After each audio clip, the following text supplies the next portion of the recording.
안녕하세요. 저는 올해 72살 된 박정순이라고 합니다. 사연을 보내게 된 이유는 제가 70살이 되어서야 처음으로 저 자신을 위해 돈을 써보기 시작했는데 그 과정에서 느낀 것들을 나누고 싶어서입니다. 지난 2년 동안 제가 경험한 변화를 말씀드리면 아마 많은 분들이 공감하실 것 같아요. 특히 저와 비슷한 나이대의 어머니들이나 자녀를 키우시는 젊은 어머니들께서 말이죠. 70살 생일날이었습니다. 자녀들이 모두 모여서 생일상을 차려줬는데 큰딸이 제게 이런 말을 했어요. 엄마, 이제 엄마도 엄마 자신을 위해서 좀 사세요. 우리 다 컸으니까 엄마 하고 싶은 거 하시고 사고 싶은 것도 사시고요. 그때 저는 멍하니 앉아 있었습니다. 내가 하고 싶은 게 뭐지? 내가 사고 싶은 게 뭐지? 70살이 되도록 한 번도 생각해 본 적이 없었거든요. 결혼한 지 50년, 자녀를 낳고 기른 지 47년 동안 저는 항상 가족을 먼저 생각했습니다. 남편의 건강, 자녀들의 교육비, 자녀들의 결혼 자금, 손주들 용돈까지. 모든 것이 가족을 위한 것이었어요. 그런데 그날 밤 혼자 누워서 생각해보니 정말 막막했습니다. 나는 뭘 좋아하지? 나는 뭘 하고 싶지? 심지어 제가 어떤 음식을 좋아하는지도 확실하지 않았어요. 늘 가족들이 좋아하는 음식만 해왔으니까요. 저희 집안 형편은 그렇게 어렵지 않았습니다. 남편이 중학교 교사로 35년 근무하고 퇴직해서 지금 교직원 연금으로 월 270만 원 정도 받고 있고 저도 국민연금을 78만 원 받고 있어요. 퇴직할 때 받은 퇴직금 2억 원 중에서도 아직 7천만 원 정도 남아 있고요. 객관적으로 보면 넉넉한 편이죠. 그런데도 저는 늘 아꼈습니다. 혹시나 하는 마음에 나중에 자녀들한테 짐이 될까 봐서요. 마트에 가면 늘 할인 상품만 골랐고 옷은 시장에서 가장 저렴한 것만 샀어요. 미용실도 한 달에 한 번, 그것도 동네에서 가장 싼 곳으로 다녔습니다. 외식은 1년에 손에 꼽을 정도였고 그나마도 자녀들이 사줄 때만이었어요. 남편은 그런 제게 가끔 이렇게 말했습니다. 당신 이제 좀 편하게 살아도 되지 않나? 그럴 때마다 저는 대답했어요. 아직 손주들도 다 크지 않았는데 뭔 소리야. 나중에 우리가 아플 때 병원비도 들 텐데. 사실 저는 무서웠던 것 같아요. 나 자신을 위해 돈을 쓴다는 것 자체가요. 그게 이기적인 일처럼 느껴졌거든요. 제가 어떤 사람이었는지 말씀드릴게요. 23살에 결혼해서 24살에 첫 아이를 낳았습니다. 그때부터 지금까지 거의 50년을 한 번도 저 자신만을 위한 시간을 가져본 적이 없어요. 신혼 때는 시어머니 모시고 살면서 온종일 집안일 했고 아이들 어릴 때는 육아하랴 살림하랴 정신없었고 아이들 학교 다닐 때는 교육비 벌려고 부업도 했어요. 김치 담가서 팔고 반찬 만들어서 팔고 이불솜 타는 일도 했습니다. 그 시절에는 정말 하루하루가 전쟁 같았어요. 새벽 5시에 일어나서 밤 11시에 잠들 때까지 쉴 틈이 없었거든요. 그래도 불평한 적 없어요. 가족을 위해서니까 당연한 일이라고 생각했습니다. 큰 아이가 대학교 들어갈 때였어요. 등록금이 한 학기에 300만 원이었는데 그 돈이 없어서 밤잠을 못 잤습니다. 남편 월급으로는 생활비도 빠듯했거든요. 그래서 제가 새벽 4시부터 시장에 나가서 야채 장사를 시작했어요. 추운 겨울 새벽 손이 시려서 물건을 제대로 잡지도 못하면서 배추 싸게 가져가세요라고 외쳤던 기억이 지금도 생생해요. 그렇게 벌어서 아이들 대학 보냈습니다. 둘째가 결혼할 때도 마찬가지였어요. 전세금 5천만 원이 필요했는데 저희가 살던 집을 팔아서 마련해 줬습니다. 그래서 저희는 전세 보증금이 적은 더 작은 집으로 이사했고요. 그때도 후회하지 않았어요. 자식이 제 집에서 신혼생활 시작하는 게 당연하다고 생각했거든요. 다만 좀 서운했던 건 둘째가 이사 갈 때 고맙다는 말 한마디 없이 갔다는 거예요.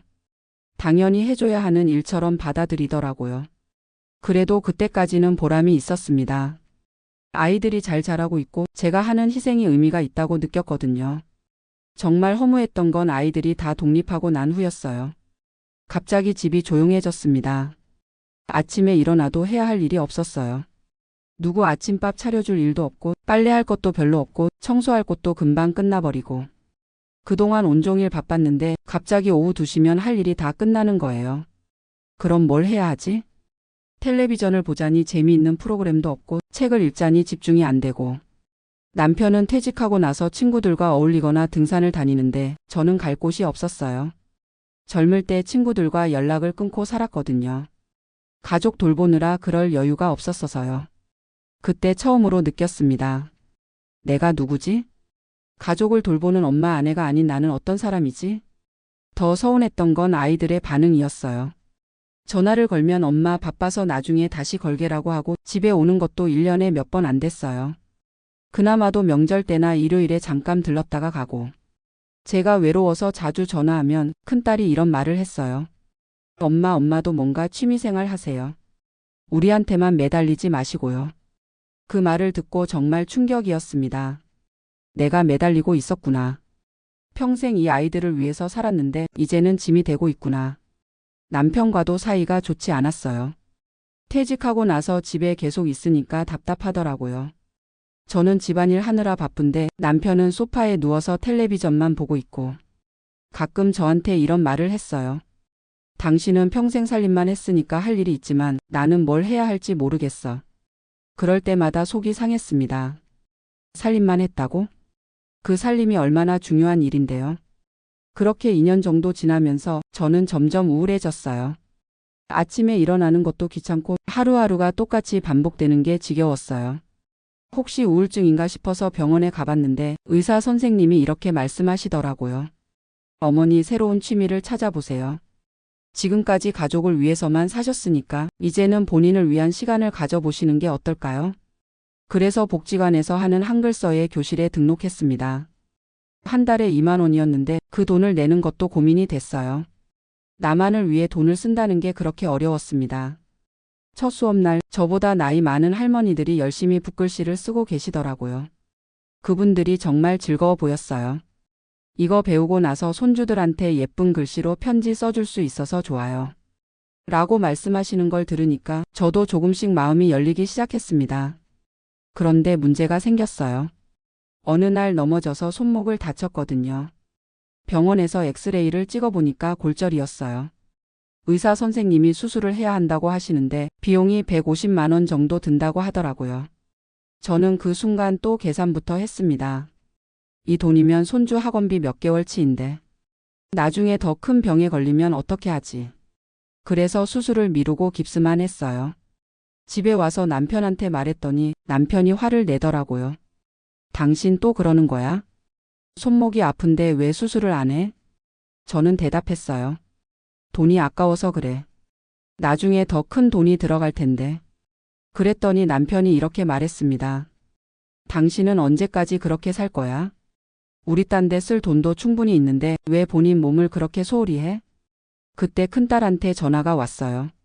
손목 다쳤다고 말했더니 즉시 달려왔습니다. 그리고는 저한테 이렇게 말했어요. 엄마 당장 수술 받으세요. 엄마가 아프면 우리가 더 걱정돼요. 돈 걱정은 하지 마시고요. 그래서 결국 수술을 받았습니다. 수술 후 회복하면서 병원에서 많은 생각을 했어요. 왜 나는 내 몸을 치료하는 것도 이렇게 망설일까? 왜 내 건강보다 돈이 더 중요하게 느껴질까? 퇴원하고 나서 둘째 아들이 찾아왔어요. 그리고는 제게 이런 말을 했습니다. 엄마 솔직히 말씀드릴게요. 엄마가 너무 아끼면서 사시니까 저희도 불편해요. 저희가 뭔가 사드리려고 하면 거절하시고 좋은 데 모시고 가려고 하면 돈 아깝다고 하시고 엄마가 편하게 사셔야 저희도 편해요. 그 말을 듣고 깨달았습니다. 내가 너무 아끼면서 사는 게 오히려 가족들한테 부담을 주고 있구나. 자녀들이 효도하고 싶어도 제가 받지 않으니까 그것 때문에 스트레스 받고 있었던 거예요. 그래서 조금씩 바꿔보기로 했습니다. 70살 생일 이후부터요. 제일 먼저 한 건 옷을 사는 거였어요. 50년 동안 시장에서만 옷을 사왔는데 처음으로 백화점에 가봤습니다. 그런데 막상 가니까 어떤 걸 골라야 할지 모르겠더라고요. 점원이 친절하게 도와줘서 티셔츠 하나를 샀는데 가격이 8만 원이었어요. 시장에서는 1만 원이면 사는 건데 8만 원이라니. 계산하면서 손이 떨렸습니다. 집에 와서 거울을 보니까 정말 달라 보였어요. 옷이 잘 맞으니까 자세도 달라지고 기분도 좋아지더라고요. 남편이 새 옷 샀나? 예쁜 애라고 말해줬을 때 마음이 이렇게 기쁠 줄 몰랐어요. 그 다음엔 미용실을 바꿨습니다. 동네 싼 미용실 대신에 조금 비싸지만 실력 좋은 곳으로요. 파마를 새로 했는데 거울에 비친 제 모습이 10년은 젊어 보였어요. 아들이 집에 와서 엄마 뭔가 달라 보이는데라고 하더라고요. 그래서 옷도 새로 사고 파마도 했어라고 했더니 엄마 그렇게 사시는 게 좋아요. 훨씬 밝아 보이세요라고 말해줬어요. 조금씩 용기가 생겼습니다. 그래서 이번엔 취미생활을 확장해 봤어요. 서예 교실 외에 노래 교실도 다니기 시작했고 문화센터에서 하는 요리 강습도 듣기 시작했어요. 노래 교실에서 트로트를 배우는데 이게 이렇게 재미있을 줄 몰랐어요. 어릴 때부터 좋아했던 가요들을 제대로 배워서 부르니까 마음이 시원해지더라고요. 요리 강습에서는 이전에 해보지 못했던 서양 요리를 배웠어요. 파스타, 리조또 같은 것들요. 집에서 남편한테 해줬더니 이런 맛있는 요리를 왜 지금까지 안 해줬나라고 하면서 좋아하더라고요. 그러면서 자연스럽게 친구들도 생겼습니다. 비슷한 나이대의 분들과 함께 배우다 보니까 서로 안부도 묻고 가끔 만나서 차도 마시게 됐어요. 어느 날은 새로 사귄 친구가 이런 말을 했어요. 정순 씨 요새 많이 밝아지셨어요. 처음 만났을 때는 좀 우울해 보이셨는데 지금은 정말 활기차 보여요. 그 말을 듣고 거울을 보니까 정말 그렇더라고요. 표정도 밝아지고 걸음걸이도 경쾌해진 것 같았어요. 이제는 한 달에 한 번씩 남편과 함께 외식도 합니다. 예전에는 집에서 해 먹으면 되는데 왜 밖에서 사 먹으라고 했는데 이제는 가끔 밖에서 먹으니까 기분 전환도 되고 좋네라고 생각해요. 지난달에는 정말 큰 결심을 했습니다. 여행을 가기로 한 거예요. 친구들과 함께 부산으로 2박 3일 여행을 갔는데 비용이 1인당 30만 원 정도 들었어요. 예전 같으면 상상도 못했을 일이죠. 30만 원이면 한 달 생활비인데 그걸 여행으로 쓴다니요. 그런데 부산에서 보낸 사흘이 정말 행복했습니다.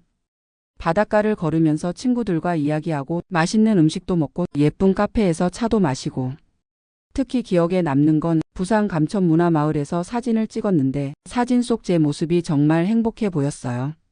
50년 만에 이렇게 웃고 있는 제 모습을 본 것 같았어요. 집에 돌아와서 그 사진들을 아이들한테 보여줬더니 큰딸이 이렇게 말했어요. 엄마 정말 행복해 보이세요. 엄마가 이렇게 웃는 모습 오랜만에 봐요. 앞으로도 자주 여행 다니세요. 그때 깨달았습니다. 내가 행복해야 가족들도 행복하구나. 내가 우울하고 무기력하게 있으면 가족들도 걱정하고 부담스러워 하는구나. 지금은 한 달 생활비가 예전보다 50만 원 정도 더 들어요. 취미생활비, 외식비, 옷가, 화장품값 등등 해서요. 하지만 전혀 부담스럽지 않아요. 오히려 그 돈이 저한테는 투자라고 생각해요. 건강에도 더 신경 쓰기 시작했습니다. 정기검진도 꼬박꼬박 받고 치과 치료도 미루지 않고 바로바로 받아요. 몸에 좋다는 영양제도 먹기 시작했고요. 예전에는 나이 들면 아픈 게 당연하다고 생각했는데 이제는 건강하게 늙어야겠다고 생각해요. 아프면 가족들이 더 걱정하고 돈도 더 많이 들잖아요. 미리미리 건강 관리하는 게 오히려 경제적이라는 걸 깨달았습니다. 몇 달 전에는 스마트폰도 새로 샀어요. 예전에 쓰던 건 사지 5년 됐는데 배터리도 금방 닳고 느려서 불편했거든요.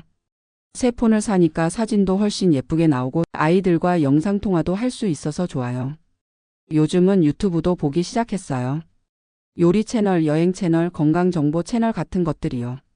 새로운 정보를 얻는 재미가 쏠쏠해요. 가장 큰 변화는 마음가짐이에요. 예전에는 내가 이런 걸 해도 될까? 하는 생각이 많았는데 이제는 내가 하고 싶으니까 하는 거야 라고 생각해요. 물론 아직도 조심스러운 부분이 있어요. 비싼 물건을 살 때는 여전히 고민이 되거든요. 하지만 예전처럼 무조건 포기하지는 않아요. 정말 필요하고 하고 싶은 일이면 해보려고 해요. 얼마 전에는 정말 큰 도전을 했습니다. 컴퓨터를 배우기 시작한 거예요. 70이 넘어서 컴퓨터라니 저도 처음에는 말이 안 된다고 생각했어요. 그런데 복지관에서 시니어 컴퓨터 교실이 있다길래 용기를 내서 신청했습니다. 첫 수업은 정말 어려웠어요. 마우스 잡는 것도 어색하고 글자 치는 것도 한참 걸리고. 하지만 선생님이 천천히 알려주시고 같이 수업 듣는 분들과 서로 도우면서 하니까 조금씩 할 수 있게 됐어요. 이제는 간단한 문서도 만들고 인터넷으로 정보도 찾고 이메일도 보낼 수 있어요. 손주들한테 이메일로 안부 인사를 보내면 할머니 대단하세요. 라고 답장이 와요. 컴퓨터를 배우면서 가장 좋았던 건 새로운 세상을 알게 된 거예요. 인터넷에는 정말 많은 정보가 있더라고요. 건강 정보, 요리 레시피, 여행 정보까지. 이제는 여행을 계획할 때도 직접 인터넷으로 숙소를 찾아보고 맛집 정보도 미리 알아봐요. 예전에는 여행사에서 짜준 일정대로만 다녔는데 이제는 제가 원하는 곳으로 계획을 세울 수 있어요. 남편도 처음에는 제가 컴퓨터 배운다고 하니까 의아해했어요. 이 나이에 그런 걸 왜 배워? 라고 했거든요. 그런데 제가 컴퓨터로 여행 계획도 세우고 건강 정보도 찾아서 알려주니까 이제는 당신이 컴퓨터 배워서 다행이야 라고 말해요. 요즘은 블로그도 하나 만들어서 운영하고 있어요. 제가 만든 요리 사진도 올리고 여행 다녀온 후기도 쓰고 일상 이야기도 적어요. 처음에는 글을 쓰는 것도 어려웠는데 지금은 하루에 한 번씩은 꼭 뭔가를 올려요. 댓글로 잘 보고 갑니다. 레시피 감사해요 라는 말을 보면 정말 뿌듯해요.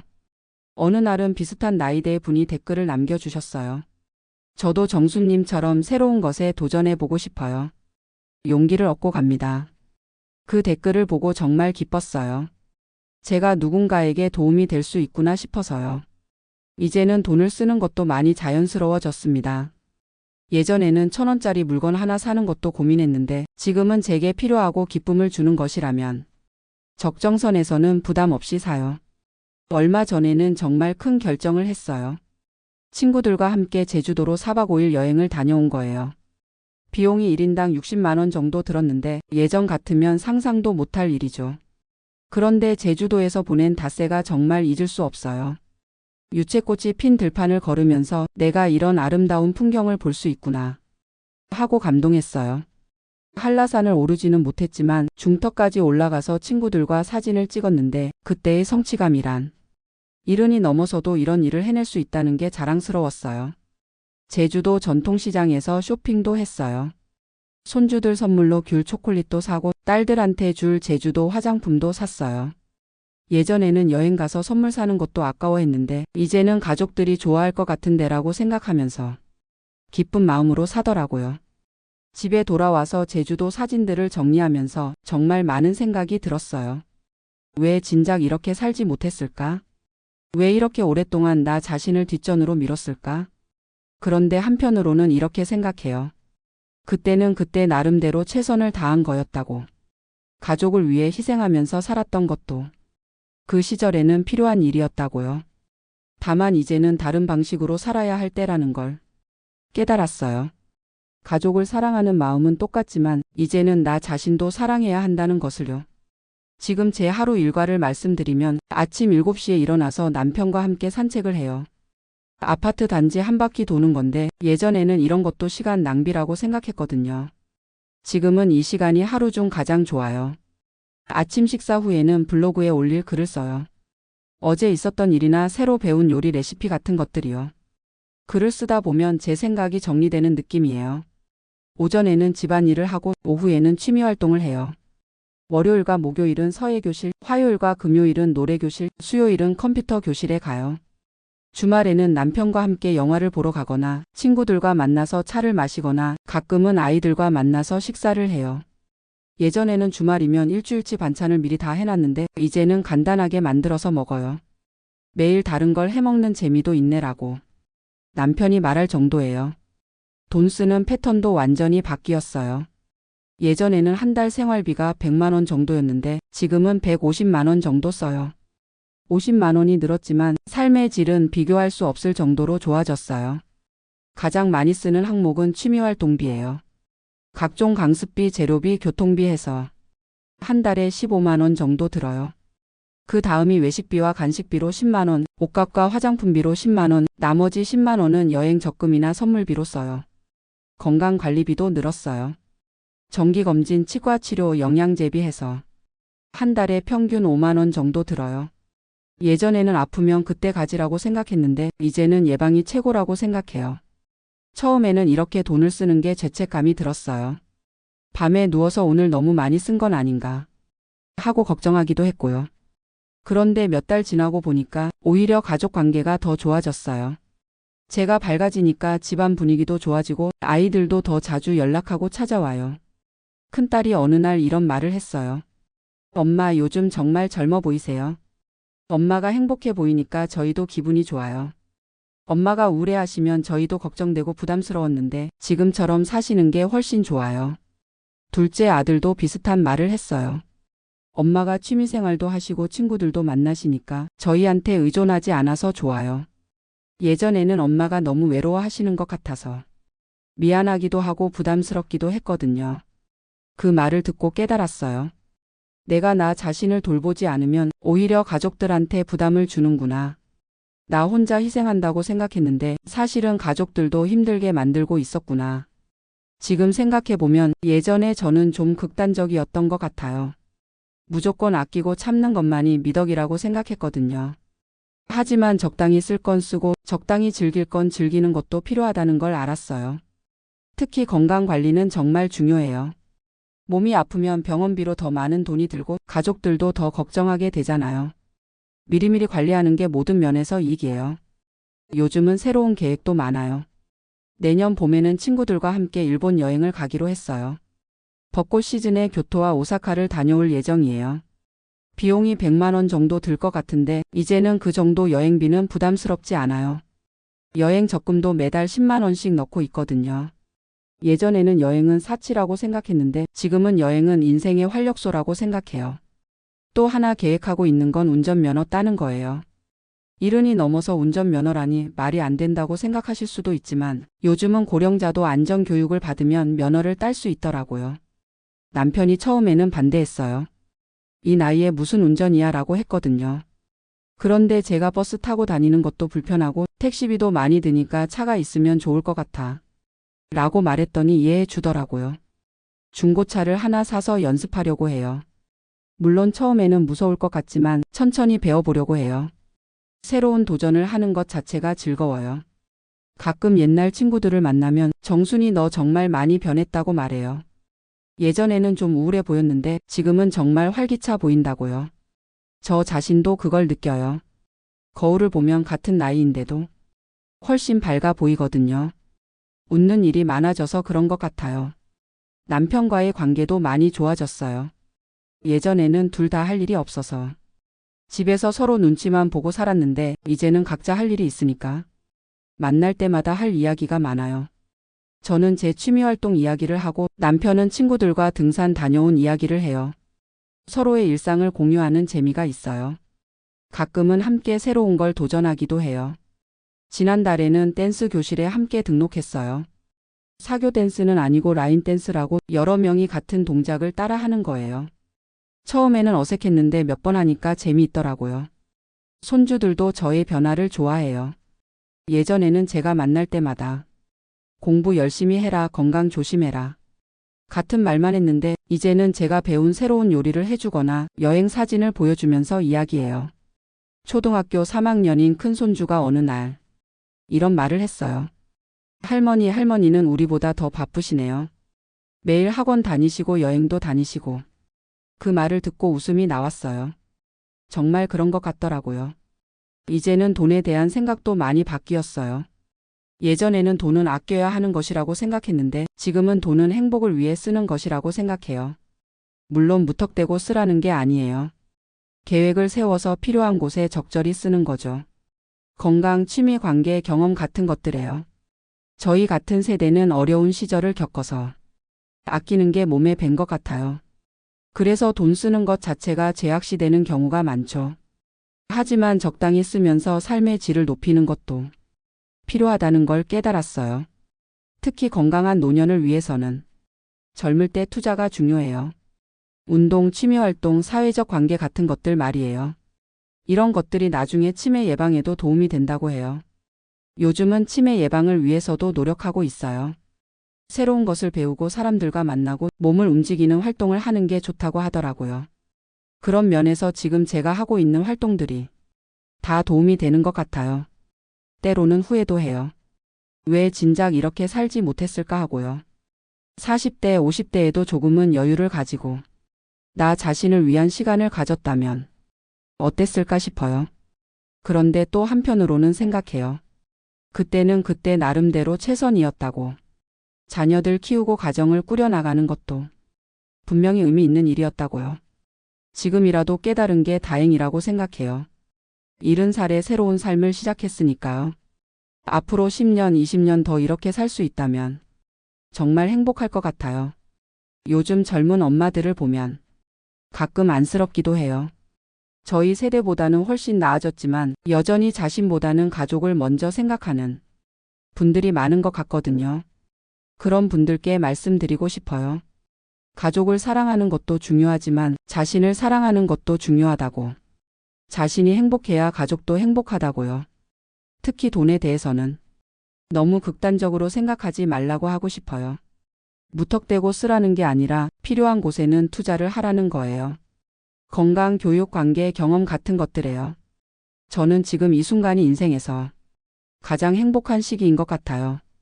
몸은 예전보다 불편하지만 마음은 훨씬 자유롭고 평화로워요. 매일 아침 일어날 때마다 오늘은 뭘 할까? 하고 설레요. 새로 배울 것도 많고 가고 싶은 곳도 많고 만나고 싶은 사람도 많아요. 가끔은 이런 생각을 해요. 70살부터 시작한 제2의 인생이 어쩌면 첫 번째 인생보다 더 의미 있을지도 모르겠다고요. 첫 번째 인생은 의무감으로 살았다면 두 번째 인생은 선택으로 살고 있으니까요. 마지막으로 하고 싶은 말은 나이가 들어도 늦지 않다는 거예요. 새로운 것을 배우고 새로운 사람을 만나고 새로운 경험을 하는 것. 모든 게 가능해요. 중요한 건 마음가짐인 것 같아요. 이제 늦었어라고 생각하면 정말 늦어지지만 지금부터라도 시작하자고 생각하면 얼마든지 가능해요. 저는 앞으로도 계속 새로운 도전을 할 생각이에요. 내년에는 영어 회화 교실에도 등록해 보려고 해요. 해외여행 갔을 때 현지 사람들과 간단한 대화라도 해보고 싶거든요. 그리고 봉사활동도 시작해 보려고 해요.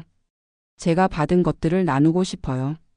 요리를 배웠으니까 독거노인들께 도시락을 만들어 드리는 봉사를 해볼까 생각 중이에요. 이렇게 사연을 쓰면서 느끼는 건 참 많은 것이 변했다는 거예요. 2년 전만 해도 상상도 못했을 일들이 이제는 제 일상이 되었어요. 혹시 저와 비슷한 상황에 계신 분들이 있다면 용기를 내서 한번 시도해 보세요. 작은 것부터라도 자신을 위한 일을 하나씩 시작해 보시기 바라요. 나이는 숫자일 뿐이에요. 마음이 젊으면 무엇이든 할 수 있어요. 저도 70살에 새로운 인생을 시작했는데 여러분도 분명히 하실 수 있을 거예요. 감사합니다.